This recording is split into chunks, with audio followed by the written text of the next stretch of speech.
Boa tarde, terceiro ano, tudo bem? Espero que sim. Queria saber como que foi a prova de ciências hoje, se vocês gostaram, se vocês acham que vocês foram bem. Se vocês quiserem, me mandem uma mensagem para falar sobre isso, tá? Vou ficar muito feliz em receber.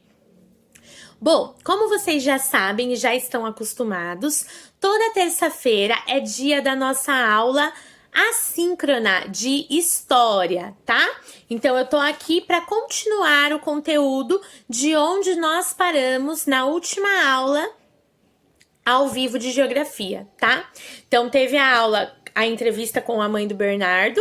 Antes disso, nós tínhamos parado no estudo sobre o espaço urbano. Aí nós vimos grandes cidades brasileiras, né? Vimos que algumas cidades brasileiras são planejadas, né? Que elas cresceram de uma forma organizada, pensaram antes, né? De projetar aquela cidade para que então as pessoas fossem morar lá.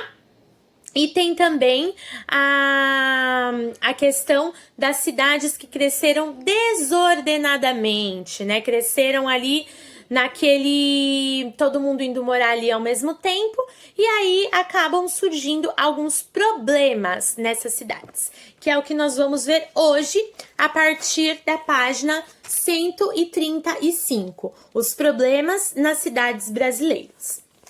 Então, primeiro, é uma realidade que no Brasil, a maior parte das pessoas hoje vive em grandes cidades. Por quê? Porque nas grandes cidades, essas pessoas acabam encontrando mais oportunidade de emprego, né? Na verdade, elas vão em busca disso, acreditando que isso vai acontecer. Porém, nem sempre acontece, tá? Elas vão em busca de mais emprego, né? Porque nas grandes cidades tem mais fábricas, tem mais comércio, então elas podem achar um emprego com maior facilidade. E também vão em busca de alguns serviços públicos, que às vezes em cidades menores essas pessoas não têm. Que serviços são esses? Escolas públicas, creches, hospitais, tá? Então, por isso que hoje boa parte das pessoas do Brasil escolhem viver em grandes cidades, tá? Agora imaginem só, nessas grandes cidades onde tem muita gente morando, imagina se todas essas pessoas tiverem um carro. O que vai acontecer? O espaço daquela cidade não tem mais para onde crescer. E aí todo mundo vai decidindo comprar um carro, O que vai acontecer? Essas grandes cidades começam a ter um problema que se chama trânsito. Olha só, um monte de carro parado, não anda para lugar nenhum, porque o espaço é muito pequeno para a quantidade de carros, tá bom? Isso gera um outro problema. Imagina todos esses carros com o seu escapamento liberando fumaça o dia inteiro. O que vai acontecer com essa fumaça? Ela sobe e vai lá para a atmosfera. Lembra que eu falei que a atmosfera é a camada de ar que envolve o nosso planeta? E aí essa fumaça acaba gerando muita poluição no ar, tá? E consequentemente, as pessoas que vivem nas grandes cidades começam a ter muitos problemas de saúde relacionados à respiração, por causa desse ar poluído, cheio de fumaça que elas respiram no dia a dia, tá bom? Bom, se as pessoas não vão trabalhar com seu veículo próprio, que pode ser um carro, uma moto, uma bicicleta, elas vão precisar do transporte público coletivo, que são quais esses? O ônibus, tá? Que existem aí em todas as cidades brasileiras, ou, no caso das grandes cidades, nós temos o metrô e o trem. Porém, gente, o que acontece é que a quantidade de ônibus, de metrô e de trem que nós temos nessas grandes cidades não atende bem a quantidade de pessoas que vivem lá. Então, o que acontece? O transporte vive sempre lotado, tanto dentro dos ônibus, né, do metrô e do trem, quanto também nos pontos de ônibus. Então, ó, essa cena aqui, ó, de pessoas aglomeradas, né, nos ônibus, é uma coisa que acontece todos os dias nas cidades grandes, tá? Então, esses são alguns problemas, estamos só começando. Na página 136, nós vamos ver também, ó, o problema do lixo. Imagina só, todo mundo que mora numa cidade produzindo lixo, porque todos nós produzimos lixo, gente. Inclusive, mais pra frente na apostila, fala que o brasileiro, ele produz em média 1 quilo de lixo por dia. Então, imagina só, quando nós produzimos um lixo, né, que nós vamos descartar esse lixo, na verdade, se a gente parar para pensar, a gente não tá jogando fora, né? Nós estamos jogando dentro do nosso planeta, porque eu tô jogando fora da minha casa. Mas para onde vai esse lixo depois que eu descarto ele da minha casa? Vocês já pararam para pensar sobre isso?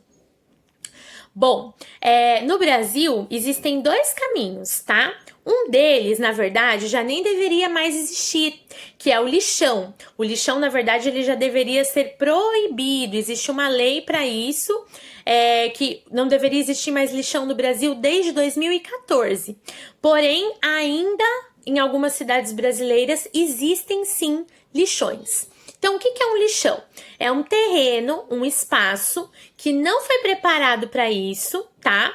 Mas onde o caminhão da coleta vai todos os dias lá, passa na casa de todo mundo, enche o caminhão de lixo, vai lá, joga o lixo nesse terreno. No outro dia, a mesma coisa, joga o lixo lá. O que acontece? Uma série de problemas. Lixão é uma coisa que traz muito problema para o meio ambiente. Atrai pragas urbanas, vai ter doença, as pessoas que moram ali perto, tá? Por conta das próprias pragas urbanas e das substâncias que aquele lixo produz. Quando a gente vai jogando lixo em um lugar, quando ele começa a se decompor, né, a se desmanchar, ele vai liberando um líquido que se chama chorume. Esse líquido, gente, primeiro que ele tem um cheiro horrível, tá? Segundo que ele é um líquido que ele tem um potencial de contaminação muito grande. Então, quando vai chovendo no lixão, a água da chuva vai se misturando com aquele chorume e vai indo, né, pela cidade afora. Isso, muitas vezes, desemboca em rios, desemboca em mares e aí gera uma poluição por meio desse chorume. O lixo todo é jogado direto na terra. Então, aquele chorume, ele vai penetrando na terra. E lá embaixo da terra, existe uma coisa que se chama lençol freático. Existe uma coisa que se chama lençol freático. O que é isso? São camadas de água que ficam lá embaixo da terra. Agora, imagina, esse chorume vai escorrendo, vai penetrando na terra e vai chegar nessa água que tem lá embaixo da terra, gerando mais poluição ainda, tá? Depois eu vou mandar junto com a aula para vocês um vídeo que mostra direitinho como que isso acontece num lixão e também num aterro sanitário, que é o que eu vou mostrar para vocês agora, tá? Então, olha só, olha o tanto de produção de lixo em grandes cidades. Isso acontece também em cidades pequenas, tá, gente? A produção de lixo é universal, acontece em todo lugar. E a gente tem que pensar que não acontece só na nossa casa, não é só em casa que se produz lixo. Restaurantes produzem lixo, hospitais produzem lixo, escolas produzem lixo. Então é por isso que a gente tem que pensar muito bem no dia a dia, né? Como que nós vamos descartar esse lixo. Aqui, ó, tem uma imagem de um lixão que fica em Iguape, tá? Em São Paulo. Isso é um lixão, olha só. É até bastante triste de se ver, né, gente? Aqui embaixo tem um espaço em branco que daqui a pouquinho eu vou explicar o que vocês vão fazer aqui, tá bom? Bom, aí eu tenho também o aterro sanitário, tá? Aterro sanitário, gente, é diferente de lixão. Eu vou explicar um pouco sobre isso e aí vou mandar um vídeo, como eu falei, complementar para vocês poderem entender direitinho qual que é a diferença de um aterro sanitário e de um lixão, tá?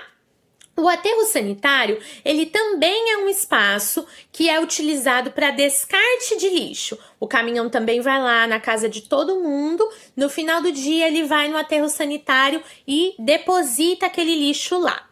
Porém, o aterro sanitário, ele é preparado antes. Então, é um terreno bem grande, tá? Onde primeiro eles vão nivelar esse terreno, deixar tudo bem retinho. E aí, eles vão colocar uma camada de proteção naquele terreno. Que é justamente para o chorume, que eu falei que é o líquido, né, que sai do lixo, não ir penetrando naquele solo. Então, é como se tivesse um tapete por cima, tá? Além desse tapete, eles colocam também alguns canos, né, que a gente chama de dutos. E esses dutos vão coletar esse chorume, tá? Também tem alguns aterros sanitários que aproveitam até o gás que é emanado desse lixo, porque o lixo, gente, quando ele tá se decompondo, ele emana, né, ele libera um gás.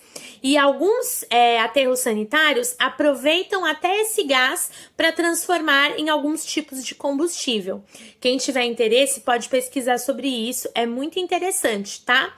Hoje em dia existem aterros sanitários que são muito bem planejados para causar o mínimo possível de impacto no nosso meio ambiente, tá? Então, olha só. Só lembrando aqui. Aqui tem uma imagem de um aterro sanitário que fica no bairro de Perus, em São Paulo.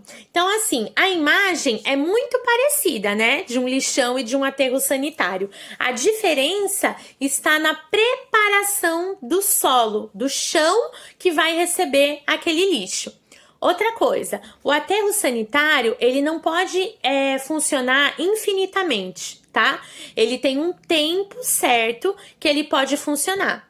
Depois daquele tempo, o aterro é fechado e é necessário criar um outro aterro sanitário. Aqui na ilha, há muitos anos atrás, nós tínhamos um aterro sanitário, tá? Hoje ele já é desativado e a nossa cidade, o lixo que é produzido aqui, vai para outro município. Isso significa que a gente deveria se preocupar menos com o nosso lixo? Não, porque como eu falei para vocês, nós não estamos jogando fora da nossa casa, fora da nossa cidade. Ah, já que Ilhabela manda o lixo para outra cidade, não é mais um problema nosso. É problema nosso sim, tá? Porque o lixo continua fazendo parte do nosso planeta. E o planeta é de todos nós, tá bom? Então, aqui, ó, eu também vou explicar agora nos exercícios o que vocês vão fazer nesse espaço em branco. Tá bom?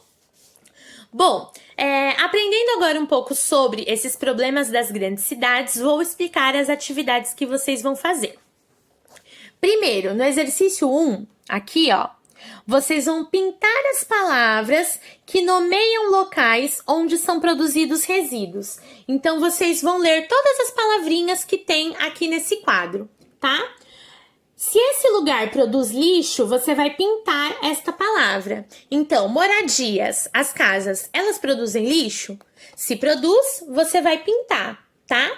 Salões de festa de aniversário, produz lixo? Se produz, você vai pintar também, tá bom? O exercício 2 entra o que vocês vão fazer naqueles quadros em branco que eu estava mostrando, tá?